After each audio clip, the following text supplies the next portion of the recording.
Nouvelle-Calédonie, actualité. Les loyalistes et le veille océanien calédonien semblent satisfaits de la rencontre avec Gérald Darmanin et Jean-François Carenco hier à Paris. Ces rencontres sont contestées par l'Union calédonienne lors d'une manifestation ce matin, alors que la convention des partenaires débute dans quelques heures. Les détails dans ce journal. L'Alliance scolaire de l'Église évangélique veut apporter une nouvelle vision de l'école, thème abordé lors de la première journée des assises de l'Asie aujourd'hui à Nouméa. On en parle ce soir avec Luther Boudjo, directeur de l'Asie. Et enfin, visiter le parc zoologique de Nouvelle-Calédonie de nuit, c'est possible. Un parcours nocturne artistique organisé ce samedi. Le public pourra observer les animaux du parc en soirée en écoutant de la musique. Vous le verrez à la fin de cette édition. On commence, avant de développer ces titres, on souhaite alerter l'opinion publique. C'est le message de la mobilisation menée par une vingtaine de gardiens aux portes du camp S aujourd'hui. Conditions de détention, conditions de travail déplorables. Les agents pénitentiaires pointent plusieurs dysfonctionnements au centre pénitentiaire. On écoute Steven Carnitelli, secrétaire général du SWANC. De travail, de toute façon c'est intimement lié puisque nous on travaille entre guillemets avec de l'humain, donc dès que les conditions de détention sont celles qu'elles sont aujourd'hui, c'est-à-dire déplorables, forcément ça crée des tensions entre la population pénale mais aussi du coup avec le personnel de surveillance. Des personnels qui viennent ici la boule au ventre parce qu'ils sont que deux, quand ils sont que deux voire tout seuls, quand ils ont une cellule avec 4 personnes détenues à l'intérieur, ils sont sollicités, ils sont souvent insultés, etc. Donc on vient aujourd'hui tirer la sonnette d'alarme parce que ces dernières semaines on s'est rendu compte qu'il y a beaucoup plus d'agressions de personnel, de bagarres entre personnes détenues, enfin beaucoup plus de tensions qu'habituellement à cette période de l'année. Depuis le début septembre, on a eu une douzaine d'agressions, on a eu plus d'une quinzaine de refus de réintégrer, donc oui, la tension elle est palpable. Voilà des propos recueillis par Audrey Poedi. Si la convention des partenaires commencera dans quelques heures, les bilatérales avec les non-indépendantistes et l'État se sont achevées cette nuit pour nous. À l'issue de cette rencontre, les loyalistes se sont exprimés au micro de notre envoyé spécial Aurélie Chiron à Paris. C'est ici, place Beauvau, au ministère de l'Intérieur, qu'ont eu lieu les bilatérales ce matin entre les non-indépendantistes Gérald Darmanin, le ministre de l'Intérieur, et Jean-François Carenco, ministre des Outre-mer. On a pu apercevoir le rassemblement, le MPC, Calédonie Ensemble et les Républicains étaient également présents. Philippe Dunoyer et Nicolas Mesdorf, les députés. Pendant ces discussions, les formations politiques ont parlé d'une même voix comme annoncé dans leur déclaration commune. Alors déjà, on a pu rappeler, nous, les loyalistes et l'avenir en confiance, ce qui fait nos fondamentaux, les conclusions que l'on tire de la période référendaire, ce qu'on attend de l'État et ce qui pour nous est, je dirais, le socle d'un projet d'une Nouvelle-Calédonie au sein de la République française qui prend en compte finalement l'expression des Calédoniens. Ça, c'est la première chose. Mais on n'a pas parlé que de l'aspect institutionnel, on a parlé également du quotidien des Calédoniens et ça, c'est important. Et on a été, moi en tout cas, j'ai été surpris de la connaissance du dossier calédonien de la part du ministre de l'Intérieur, et donc c'est quelque chose de positif. On remet en marche les processus de discussion et de sortie de l'accord de Nouméa avec un État qui s'implique, et donc c'est forcément positif pour nous. Pour ma part, je suis intervenue sur la possibilité de discuter d'un volet économique, social et environnemental qui pourrait être joint à un accord institutionnel, parce qu'effectivement les Calédoniens ont des préoccupations auxquelles il faut répondre aujourd'hui. Donc travailler sur l'institutionnel c'est bien, mais c'est pas une fin en soi. Il faut également qu'on puisse travailler sur des projets, sur des politiques qui permettent de répondre aux défis des Calédoniens. Il s'agit des problèmes de nickel, des problèmes d'énergie, également des problèmes environnementaux, mais aussi de la vie chère. Les formations politiques ont remis leur déclaration commune en main propre à Jean-François Carenco et Gérald Darmanin. On a tous conscience que ces discussions ne pourront se tenir de manière efficace et constructive qu'avec tout le monde, avec tous les partenaires, y compris indépendantistes. Le ministre nous a annoncé un déplacement en fin du mois de novembre en Nouvelle-Calédonie. J'espère que ce déplacement permettra de faire en sorte que tous les partenaires soient autour de la table le jour venu. Sur place également à Paris, l'éveil océanien ne participera pas à la convention des partenaires, mais le parti a rencontré Gérald Darmanin, ministre de l'Intérieur, en bilatéral. On écoute Veima Falaheo pour l'éveil océanien. Déjà, nous n'avons pas été conviés à cette convention des partenaires, l'éveil océanien, ça il faut le remarquer. Nous sommes ici vraiment aujourd'hui en bilatéral pour échanger avec M. Karenko, que nous remercions et saluons aussi le travail qu'il a fait lorsqu'il est venu en Nouvelle-Calédonie pour établir les fils du dialogue. Mais aujourd'hui, on le voit bien, demain, la convention des partenaires ne va pas réunir tout le monde, ou va réunir tout le monde, mais qu'il manque des partenaires essentiels, les indépendantistes. Donc nous, ce que nous espérons pour la visite de la fin du mois, c'est qu'on puisse trouver un consensus, une issue, parce que les Calédoniens en ont besoin. Il y a des urgences à traiter dans vos pays, on le sait, et il est important qu'on ait une visibilité pour la sortie de l'accord de Nouméa. De son côté, Calédonie Ensemble est aussi satisfait de ces bilatérales et regrette que les indépendantistes ne soient pas présents. On écoute Philippe Gomez. Donc tout ce qu'on espère, nous, c'est que les indépendantistes, le plus rapidement possible, reviendront sur la route pour qu'on construise ensemble. Ça fait 35 ans qu'on construit ensemble notre pays.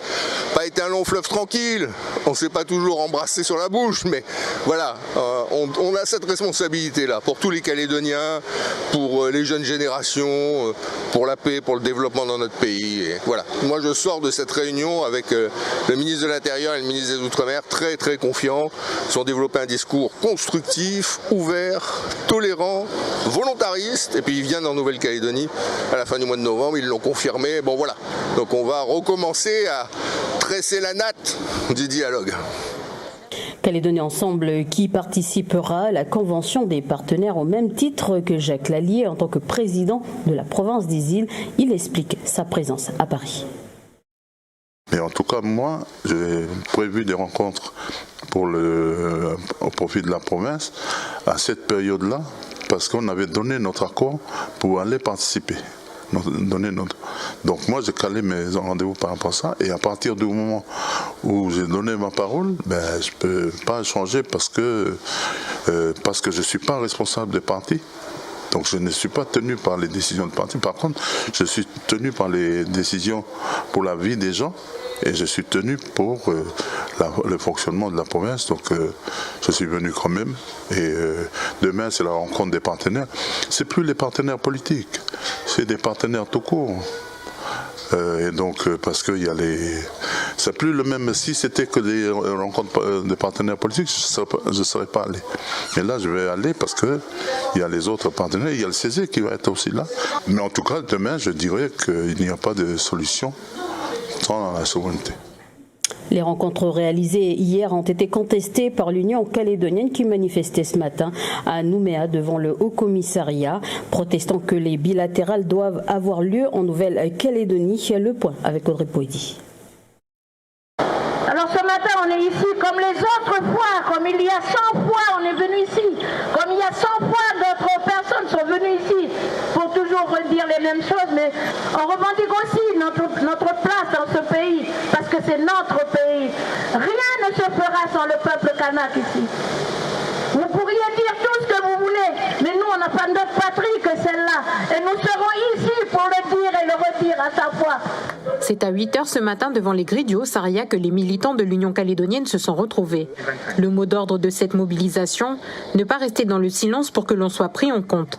Pour la trentaine de militants mobilisés, les discussions sur l'avenir du pays doivent se tenir ici et non à Paris. Le fait d'être présent ce matin, c'est aussi un appel à chaque partie prenante par rapport à leur responsabilité de signataire de l'accord de Nouméa, qui est un processus de décolonisation. Nous, on est un partenaire, on est signataire de l'accord de Nouméa, donc à partir de là, on va aussi défendre notre signature pour faire en sorte que cet accord de décolonisation soit respecté.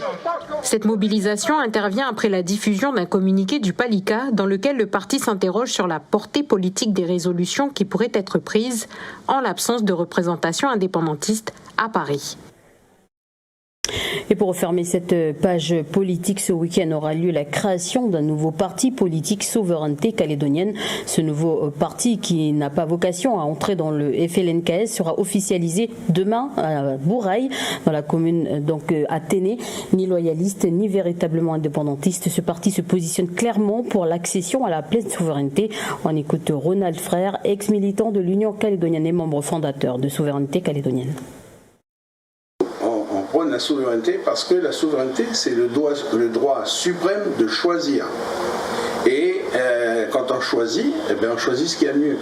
Si c'est bien avec la France, on ne rejette pas la France, ou bien au contraire. Si c'est bien avec d'autres pays ou faire par nous-mêmes, nous choisirons ce qui est le mieux pour nous. Ça ne veut pas dire que nous nous coupons de qui que ce soit, ça veut dire simplement que nous allons aller dans le seul sens des intérêts du pays et de ses habitants. Ce qu'on constate, c'est qu'on n'est pas dans un modèle de société qui nous convient. Donc c'est ça que nous voulons changer. Nous, notre ambition, c'est effectivement de participer aux prochaines élections. Notre ambition, c'est surtout d'aller chercher des jeunes et puis de les amener aux responsabilités du pays et donc de les former pour ça. Et c'est ce que nous ferons dans les semaines et les mois à venir. Voilà des propos recueillis par Mathurin Derel. Voilà ce qu'on pouvait dire sur votre page politique ce soir. Dans un tout autre registre, le torchon brûle au Sénat coutumier. Dans un communiqué, le Conseil coutumier de l'Akharatu demande la démission de l'actuel président du Sénat, Hugues Vemavé. Il fait suite à sa condamnation pour conduite en état d'ivresse et récidive et son refus de démissionner de lui-même. Face à ce comportement, je cite, irresponsable, se maintenir à ce poste malgré les circonstances aggravantes, c'est mettre en péril toute la crédibilité de nos institutions coutumières. Fin de citation. Et dans votre œil de la rédaction, l'ASE veut donner un nouveau souffle à l'école calédonienne et à son futur. La première journée des assises de l'Alliance scolaire de l'Église évangélique à l'auditorium de la province sud du pays s'est achevée il y a 1 heure. Mais avant de retrouver notre invité ce soir, qu'est-ce que l'ASE? Un reportage de notre journaliste du Sud, Duke Menango.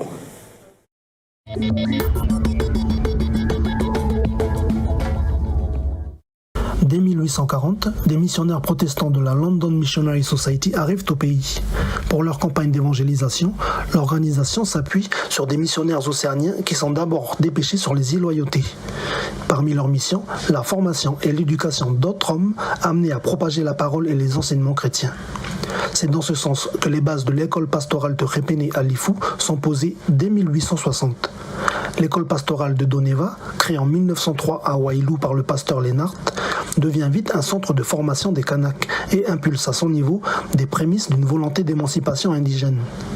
Aujourd'hui, sous l'appellation EPKNC, c'est en 1960 que l'Église évangélique de Nouvelle-Calédonie et des îles Loyauté se détache de sa tutelle parisienne. Et c'est en son sein que l'ASE se propose de s'occuper de l'éducation scolaire pour que l'Église, elle, se recentre sur le domaine spirituel de la foi. L'ASE a donc été créée en 1958 pour regrouper aujourd'hui 23 établissements, du primaire au lycée, et cela sur l'ensemble du pays. Et pour en parler ce soir, Luther Vudjo, directeur de l'ASE, bonsoir. Bonsoir. Merci d'avoir accepté notre invitation. Alors, Monsieur Vudjo, d'abord, une question d'actualité. Alors, j'ai lu dans votre présentation, vous voulez apporter votre contribution aux questions institutionnelles sur l'avenir du pays. J'ai repris dans la présentation. Les rendez-vous à Paris divisent la classe politique, on l'a vu en début de journal. N'est-ce pas préoccupant pour la jeunesse du pays ? Ça peut l'être, néanmoins j'ai confiance en nos élus. Et je sais que beaucoup regrettent donc l'absence des indépendantistes et dans les trilatérales, bientôt je pense qu'ils vont retrouver donc un dialogue utile et constructif. Et ça n'empêchera pas les acteurs de la vie civile au moins de faire des propositions. Est-ce qu'on laisse assez de place pour la jeunesse dans ces discussions ? Je pense qu'on peut être porté à travailler pour l'intérêt de la jeunesse, quel que soit notre âge. Et donc je pense qu'on voit les Océaniens, on voit Calédonie ensemble, on voit que tous ces partis sont préoccupés aussi par la volonté de renouer le dialogue, à la fois pour donner un avenir au pays et puis une véritable visibilité. Alors pour revenir à l'ASE, est-ce que les problèmes de trésorerie de l'ASE font partie du passé ? Non, on ne peut pas le dire, nous sommes encore en redressement judiciaire. Les problèmes de trésorerie donc, étaient liés particulièrement à une gestion comptable et puis comptable bancaire de trésorerie. Donc il faut le gérer à partir du moment où on a un budget. Et à partir du moment où on a un budget, on est certain de ses recettes. Et donc à ce niveau-là, c'est un peu ce qui a manqué à l'Alliance scolaire pour rentrer un peu plus vite dans le droit chemin. Et ensuite, il faut préciser que cette partie budgétaire, ce n'était pas une habitude au sein de l'Alliance scolaire ces dernières années. Et donc il faut renouer avec des réformes structurelles qui vont donner aux établissements un peu plus de stabilité budgétaire. À partir de là, on pourra maîtriser les dépenses, car de gros efforts ont été faits, consentis par le personnel. Près de 400 millions donc, ont été économisés sur la masse salariale. Nous avons donc près de 60% de baisse de la masse salariale. Et ce qui fait qu'aujourd'hui, nous avons la capacité de dire que nous pourrons donc se saisir de notre destin à partir du moment où on va avoir les bonnes habitudes comptables et budgétaires. Alors, ces assises se déroulent en 3 phases. La première, donc, c'est sur le thème de l'école, une vision pays. Quel est le premier bilan de cette journée ? Cette journée a permis de dégrossir les points de fixation autour donc, des questionnements que nous avions autour du taux de réussite de nos enfants. Et en particulier, donc, faire en sorte que nous puissions enrichir quelque part le PONC, le projet éducatif donc, de la Nouvelle-Calédonie, car il n'est pas exhaustif et il en avait capacité. On le voit que la PEPIL, au niveau donc, des éloyautés, on fait des propositions en ce sens dans le cadre du PONC. Et donc nous, dans notre redressement judiciaire, on a vocation à donner du sens à l'Alliance scolaire et en questionnant nos partenaires de la vie éducative. Et dans leur rapport avec nous, dans leurs échanges avec nous, nous arrivons à mieux nous situer et ensuite proposer aux élus notre patrimoine immatériel et ensuite notre expertise à ce niveau-là. Et c'est important que nous puissions le faire dès aujourd'hui, car l'année prochaine, donc, le focus va être fait sur les établissements de l'Alliance scolaire.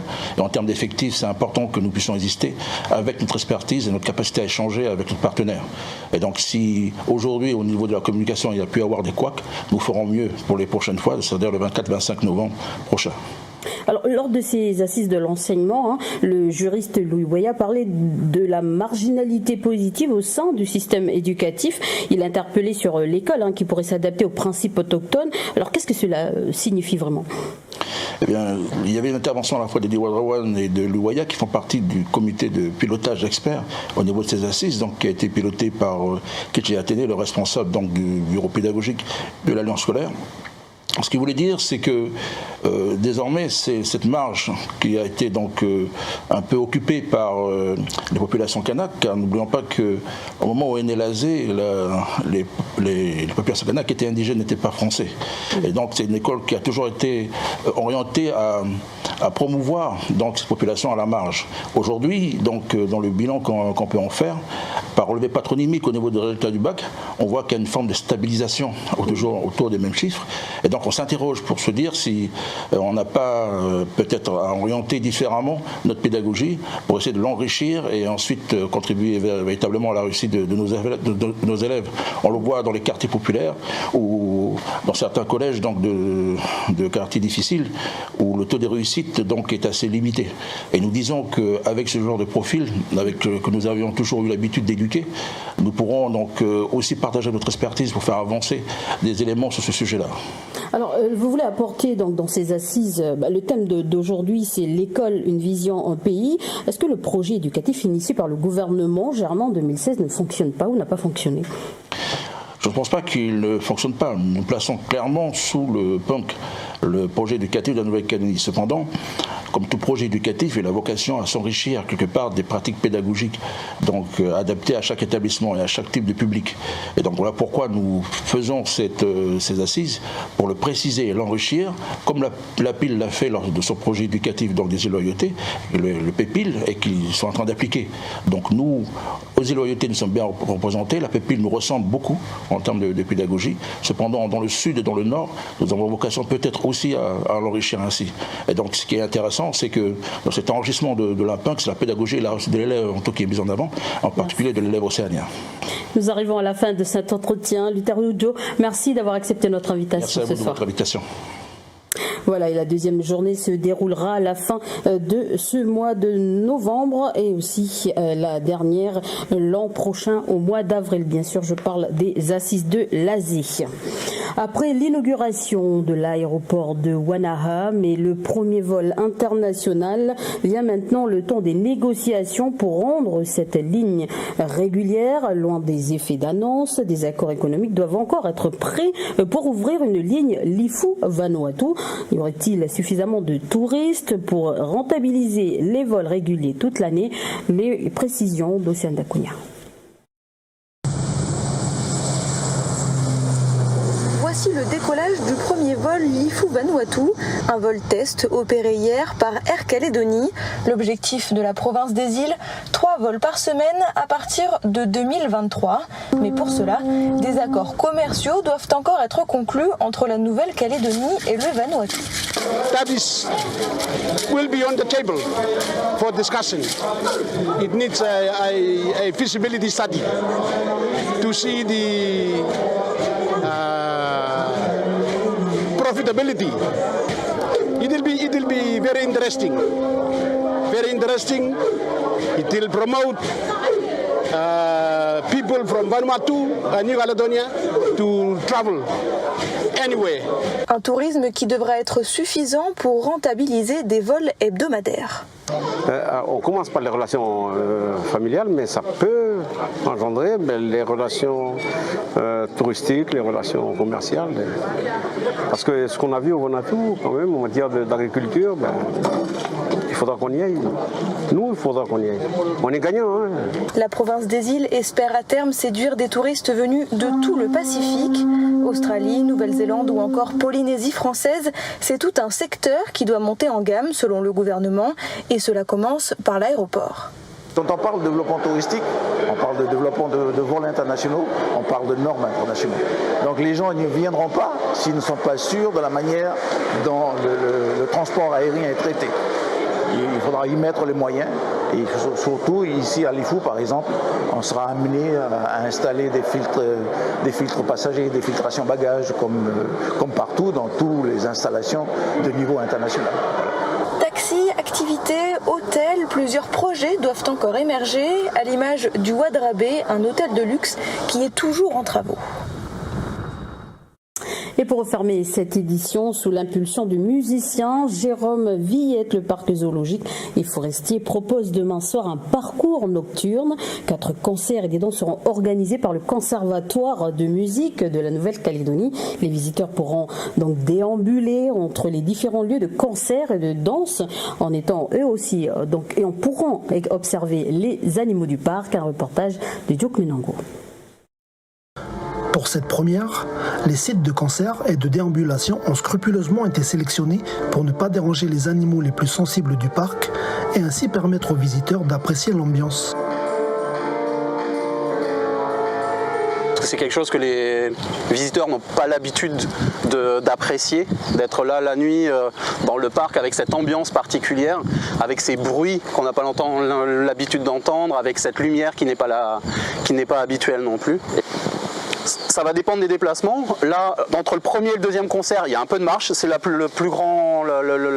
plus long déplacement. On va avoir une vingtaine de minutes de marche en comptant le déplacement d'un groupe, plus les danseuses autour. Et entre le deuxième et le troisième concert, là, ça va être assez court. Il y a peut-être 60 mètres à faire, donc ça va prendre quelques minutes. Et après, entre le troisième et le dernier concert, il faut remonter en haut. Donc là, effectivement, on aura un petit peu de marche à faire. Un petit défi pour certains visiteurs, mais un gros challenge pour les jeunes danseuses du conservatoire.